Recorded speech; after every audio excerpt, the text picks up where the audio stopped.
मम्मा day विशेष करके मातेश्वरी जी की स्मृति में मनाया जाता है, लेकिन बचपन उनका कैसा था? कहाँ उन्होंने जन्म लिया? कहाँ उनकी शिक्षा दीक्षा हुई? उनके परिवार में और कौन-कौन थे? इसके बारे में थोड़ा कुछ बताएँ।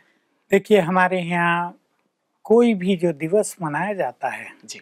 वो इस तरह से नहीं जैसे संसार में होता है, पर इस तरह से कि हम उनको याद कर उनके जीवन की महानताओं से कुछ श्रेष्ठ प्रेरणाएँ प्राप्त करें। हुँ, मातेश्वरी जी इस ईश्वरीय विश्वविद्यालय की प्रथम मुख्य प्रशासिका थी। वो छोटी आयु में यहाँ पर आ गई थी। हुँ, अमृतसर में उनका जन्म हुआ था। प्रारंभिक शिक्षा भी उनकी वहीं हुई, फिर मुंबई में हुई। फिर वो हैदराबाद में चली गई और अचानक कुछ ऐसा हुआ कि उनके पिताजी और अंकल की मृत्यु हो गई। तो घर में एक वैराग का माहौल हो गया और उसी टाइम बाबा ने वहाँ सत्संग प्रारंभ किया था। तो अनेक लोग शांति अनुभूति के लिए, ज्ञान प्राप्ति के लिए बाबा के पास आया करते थे। तो मामा के परिवार को भी किसी ने संदेश दिया। कई थे उसमें। मामा की माँ थी, मौसी थी, दूसरी मौसी थी, बहनें थी। तो उनको भी कहा कि इनका जीवन बड़ा शांत हो गया है। तो किसी ने कहा चलो तुम भी दादा के सत्संग में चलो। बस ये सब आए और मामा ने जैसे ही बाबा को देखा, नाम उनका राधा था, हुँ, और बस ऐसा लगा मेरे सच्चे पिता तो यही हैं। मैं आ गई जहाँ मुझे आना था और वो जो शोक था जी।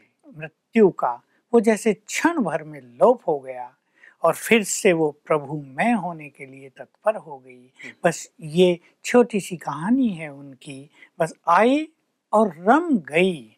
यहीं से शुरुआत होती है उनके सुंदर जीवन की। बाबा ने देखा ये कन्या बहुत गुणवान है। तब उनकी आयु लगभग 16 वर्ष रही थी। जी। ये है, किस सन की बात होगी दादा ये जी? हाई स्कूल उन्होंने किया था और ये बात 36-7 के बीच की रही है। जी। हाई स्कूल उन्होंने किया था और वो क्योंकि परिवार में दुख का माहौल हो गया था तो वो बाबा के पास आ गई। हुँ, हुँ, बाबा ने देखा ये कन्या बहुत सुशील, और बाबा को भी आभास हो गया कि ये महान आत्मा मेरे पास आई है।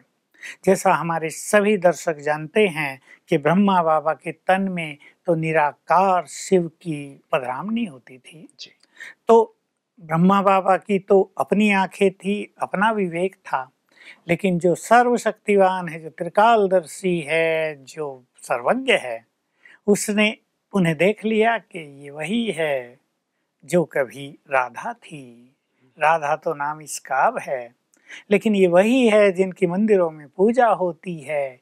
यही आगे चलकर महान तपस्विनी बनेगी और मेरे कार्य को संभालेगी। हुँ, हुँ, बस बाबा की ओर वो खींची चली आई। यहाँ बात ब्रह्मा बाबा की नहीं है, लेकिन स्पिरिचुअलिटी की ओर वो खींची चली आई। मामा देखने में बहुत सुंदर थी, गाती भी बहुत सुंदर थी, वीणा बजाती थी, डांस भी बहुत अच्छा करती थी। हुँ, वास्तव में पढ़ते समय वो बहुत फैशनेबल भी थी। हुँ, लेकिन यहाँ आते ही सब छूट गया।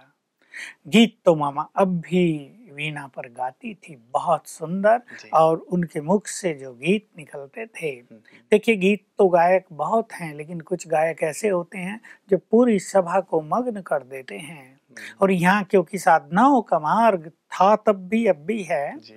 तो जैसे ही सब लोग आत्मिक स्वरूप में बैठते थे और मामा गीत गाती थी, हुँ, तो सभी जैसे कि समाधिस्थ हो जाते वैसे थे। भी साधना में संगीत का हाँ, एक अहम रोल होता बहुत है। बड़ा रोल है। जी। सब जैसे समाधिस्थ हो जाते थे, हुँ, हुँ, सबके चित्त शांत और एकाग्र हो जाते थे। तो वास्तव में जैसे ही उन्होंने यहाँ पहला कदम रखा, हुँ, हुँ, वरदाता परमात्मा ने उनको अनेक वरदानों से संपन्न कर दिया था। जी। उनकी वाणी में भी तुरंत प्रभाव आ गया और किसी को पता ही नहीं चला कि कब वो महान बन गई।